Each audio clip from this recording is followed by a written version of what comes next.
नमस्कार दोस्तों, स्वागत है gk.com में। तो आज की इस वीडियो में भारतीय इतिहास से 30 महत्वपूर्ण प्रश्न हैं। फ्रेंड, इस वीडियो में हमने सारे प्रश्न एग्जाम ओरिएंटेड और इम्पोर्टेंट लिए हैं ताकि आपके आने वाले एग्जाम में हेल्प हो सके। तो इसलिए वीडियो को बिना स्किप किए अंत तक जरूर बने रहिएगा। तो चलिए शुरू करते हैं पहले प्रश्न से। पहला प्रश्न है हमारा, शून्य की खोज सर्वप्रथम किसने की थी?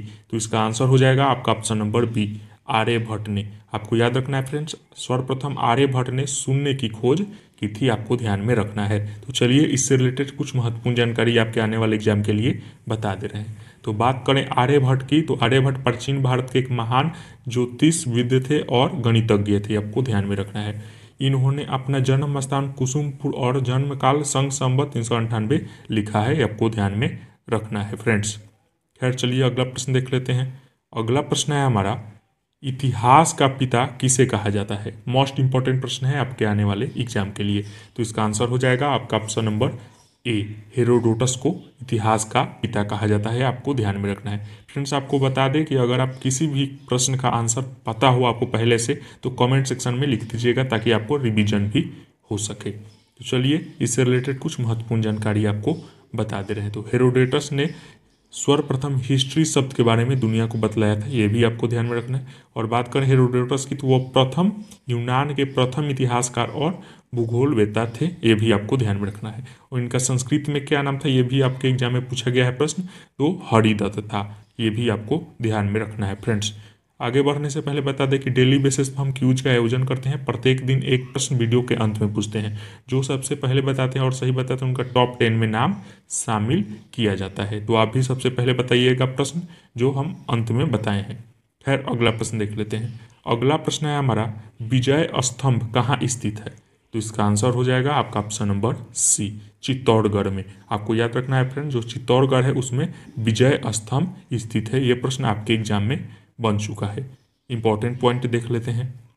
इंपॉर्टेंट पॉइंट की बात कर ले रहे हैं तो विजय स्तंभ भारत के राजस्थान के चित्तौड़गढ़ में स्थित स्तंभ या टावर है, ये भी आपको ध्यान में रखना है। और क्यों बनाया गया था, तो इसके मेवाड़ नरेश राणा कुंभा ने महमूद खिलजी के नेतृत्व वाली मालवा और गुजरात के सेनाओं के बीच सारंगपुर की लड़ाई में विजय में स्मारक के रूप में सन 1440 से लेकर उनके बीच में 1440 से 1448 के मध्य बनवाया था, ये आपको ध्यान में रखना है इंपॉर्टेंट पॉइंट के लिए।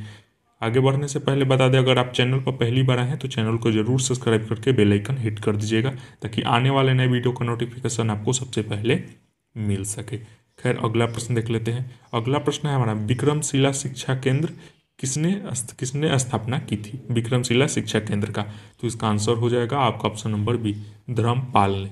आपको याद रखना है फ्रेंड, धर्मपाल ने विक्रमशिला शिक्षा केंद्र स्थापना की थी, आपको ध्यान में रखना है। इंपॉर्टेंट पॉइंट देख लेते हैं।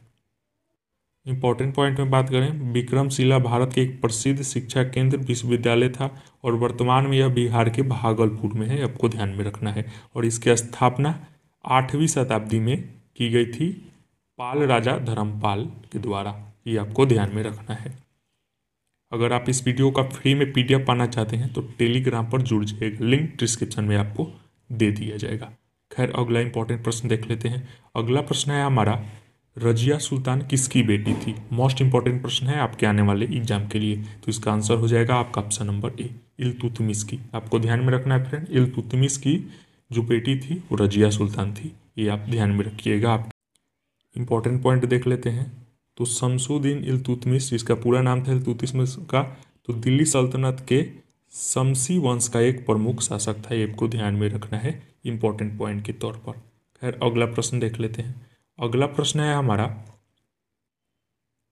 मीनाक्षी मंदिर कहाँ स्थित है? तो इसका आंसर हो जाएगा आपका ऑप्शन नंबर बी, मदुरई में। आपको ध्यान में रखना है फ्रेंड्स, मीनाक्षी जो टेम्पल है वो मदुरई में स्थित है, आपको ध्यान में रखना है। इंपॉर्टेंट पॉइंट देख लेते हैं। इंपॉर्टेंट पॉइंट की बात करें तो यह मंदिर के प्रवेश द्वार, हर प्रवेश द्वार में लगभग 40 मीटर ऊंचा है, आपको ध्यान में रखना है। और साथ ही मंदिर में 985 स्तंभ और 24 टावर हैं, इसलिए यह प्रसिद्ध मंदिर है, आपको ध्यान में रखना है। अगला प्रश्न देख लेते हैं। अगला प्रश्न है हमारा, बाबर मूल रूप से कहाँ का शासक था? मोस्ट इंपॉर्टेंट प्रश्न है आपके आने वाले एग्जाम के लिए। तो इसका आंसर हो जाएगा आपका ऑप्शन नंबर ए, फरगना का। आपको याद रखना है फ्रेंड्स, फरगना का बाबर मूल रूप से वहाँ का शासक था। ये आपको ध्यान में रखना है। इंपॉर्टेंट पॉइंट देख लेते हैं। इंपॉर्टेंट पॉइंट की बात करें तो जहरूद्दीन मोहम्मद उर्फ बाबर मुगल साम्राज्य के संस्थापक और प्रथम शासक था। मोस्ट इंपॉर्टेंट पॉइंट है आपके आने वाले एग्जाम के दृष्टिकोण से। इसका जन्म मध्य एशिया के वर्तमान में जो मध्य एशिया में हुआ था, जो कि वर्तमान में उज्बेकिस्तान में था। देख लीजिएगा, उज्बेकिस्तान में हुआ था, आपको ध्यान में रखना है। अगला प्रश्न देख लेते हैं। अगला प्रश्न है हमारा, किस मुगल शासक ने 2 बार शासन किया था? उसका आंसर हो जाएगा आपका ऑप्शन नंबर बी, हुमायूं ने। आपको याद रखना है फ्रेंड्स, हुमायूं ने ऐसा शासक था जो 2 बार शासक किया था, आपको ध्यान में रखना है। और अंत में ये भी बताइएगा आउट ऑफ 30 आप कितना स्कोर कर पाए, जरूर बताइएगा। इंपॉर्टेंट पॉइंट देख लेते हैं।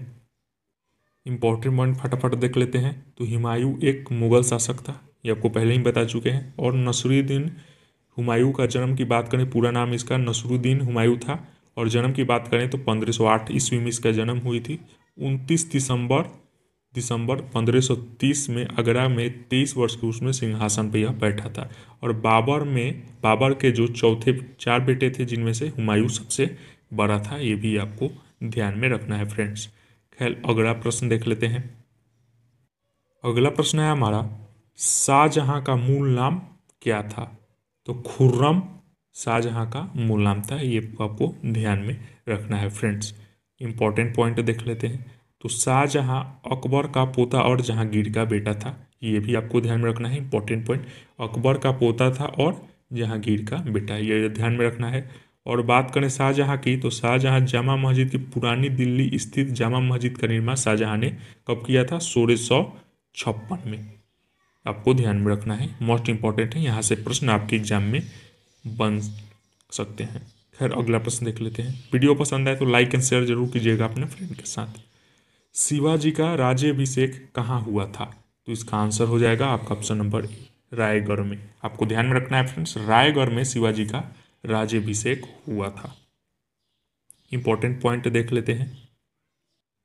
शिवाजी की बात करें तो छत्रपति शिवाजी महाराज भारत के एक महान योद्धा और कुशल प्रशासक थे, आपको ध्यान में रखना है। और शिवाजी के जन्म 19 फरवरी 1630 के महाराष्ट्र के शिवनेरी के दुर्ग में हुआ था, ये भी आपको ध्यान में रखना है। अगला प्रश्न देख लेते हैं। अगला प्रश्न है हमारा, ग्वालियर राज्य की स्थापना किसने की थी? जो ग्वालियर राज्य जो कि अभी एमपी में है, उसकी स्थापना किसने की थी? तो इसका आंसर हो जाएगा आपका महादजी सिंधिया ने। आपको ध्यान में रखना है फ्रेंड्स, महादजी सिंधिया ने ग्वालियर राज्य की स्थापना की थी। इंपॉर्टेंट पॉइंट देख लेते हैं। इंपॉर्टेंट पॉइंट की बात करें तो सन 1947 में जब देश स्वतंत्र हुआ तो जीवाजी राव सिंधिया ने 25 रियासतों के साथ मध्य भारत में ग्वालियर रियासत का विलय करवाया था, ये आपको ध्यान में रखना है। अगला प्रश्न देख लेते हैं। अगला प्रश्न है हमारा, अष्ट प्रधानमंत्री परिषद किस शासक के शासनकाल में थी? तो इसका आंसर हो जाएगा आपका ऑप्शन नंबर सी, शिवाजी के। आपको ध्यान में रखना है, शिवाजी के शासनकाल में अष्ट प्रधानमंत्री परिषद था, आपको ध्यान में रखना है। अगला प्रश्न देख लेते हैं। अगला प्रश्न है हमारा, वास्को डी गामा कहाँ का रहने वाला था? आपको ध्यान में रखना है। तो इसका आंसर हो जाएगा आपका ऑप्शन नंबर ए, पुर्तगाल का। आपको ध्यान में रखना है फ्रेंड, पुर्तगाल का रहने वाला था वास्को डी गामा, जो कि भारत को सबसे पहले खोज की थी समुद्री यात्रा से। तो समुद्री मार्ग से भारत की खोज सर्वप्रथम इसने की थी। वास्को डी गामा ने 20 मई 1498 को केरल के तट पर, कालीकट के तट पर आया था सबसे पहले, ये आपको ध्यान में रखना है। खैर अगला प्रश्न देख लेते हैं। अगला प्रश्न है हमारा, आदि ग्रंथ किसने संतुलित किया था? आदि ग्रंथ था जो किसने संतुलित किया था? तो गुरु अर्जुन ने। ध्यान में रखना है फ्रेंड, गुरु अर्जुन ने आदि ग्रंथ को संतुलित किया था, ये आपको ध्यान में रखना है फ्रेंड्स। अगला प्रश्न देख लेते हैं। अगला प्रश्न है हमारा, अंग्रेजों का सर्वाधिक विरोध किसने किया था इनमें से? तो इसका आंसर हो जाएगा आपका ऑप्शन नंबर डी, मराठों ने। आपको ध्यान में रखना है, मराठों ने अंग्रेजों का सर्वाधिक विरोध किया था। अगला प्रश्न देख लेते हैं। अगला प्रश्न आपके एग्जाम में पूछा गया है, टीपू सुल्तान की मृत्यु कहाँ हुई थी? तो श्रीरंगपट्टनम में। याद रखना है फ्रेंड्स, श्रीरंगपट्टनम में टीपू सुल्तान की मृत्यु हुई थी। अगला प्रश्न देख लेते हैं। अगला प्रश्न है हमारा, भारत का प्रथम गवर्नर जनरल कौन था? तो इसका आंसर हो जाएगा लॉर्ड विलियम बेंटिक। आपको ध्यान में रखना है friend, Lord William Bentinck Bharat का प्रथम गवर्नर जनरल था। अगला प्रश्न देख लेते हैं। अगला है हमारा, ईस्ट इंडिया कंपनी के नेतृत्व में रावण लाइव का उत्तराधिकारी निम्न में से कौन था? तो लॉर्ड बेंटिक, आपको ध्यान में रखना है। अगला प्रश्न देख लेते हैं। अगला प्रश्न है हमारा, पंजाब के राजा रणजीत सिंह की राजधानी कहाँ थी? तो इसका आंसर हो जाएगा आपका ऑप्शन नंबर बी, लाहौर, जो कि आपकी पाकिस्तान में है। ये आपको ध्यान में रखना है फ्रेंड्स, राजा रणजीत सिंह पंजाब के वो लाहौर में राजधानी थी। अगला प्रश्न देख लेते हैं।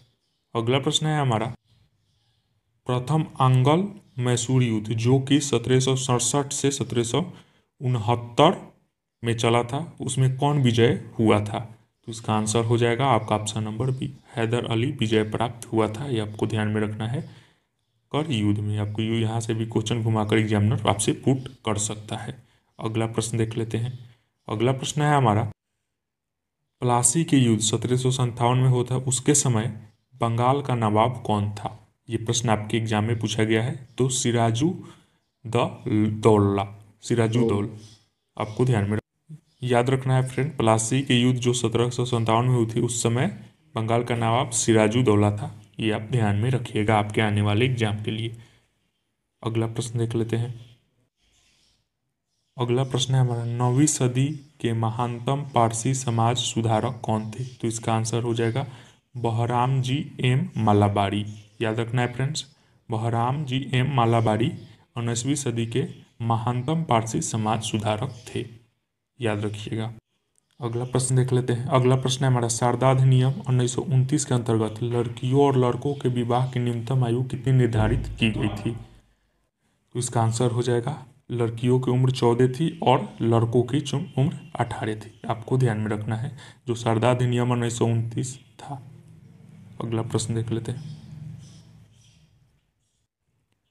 अगला प्रश्न है हमारा, अखिल भारतीय किसान सभा सर्वप्रथम कहाँ आयोजित किया गया था? जो कि अखिल भारतीय किसान सभा था, सर्वप्रथम कहाँ आयोजित किया गया था? तो इसका आंसर हो जाएगा लखनऊ में। याद रखना है फ्रेंड्स, लखनऊ में अखिल भारतीय किसान सभा का सर्वप्रथम आयोजित किया गया था। अगला प्रश्न देख लेते हैं। अगला प्रश्न है हमारा, बिरसा मुंडा का कार्य क्षेत्र कौन सा था इनमें से? ये भी प्रश्न आपके एग्जाम में पूछा गया है। तो इसका आंसर हो जाएगा आपका ऑप्शन नंबर बी, रांची, जो कि आदिवासी थे बिरसा मुंडा, उनका कार्य क्षेत्र रांची था। वीडियो पसंद है तो लाइक एंड शेयर जरूर कीजिएगा अपने फ्रेंड के साथ।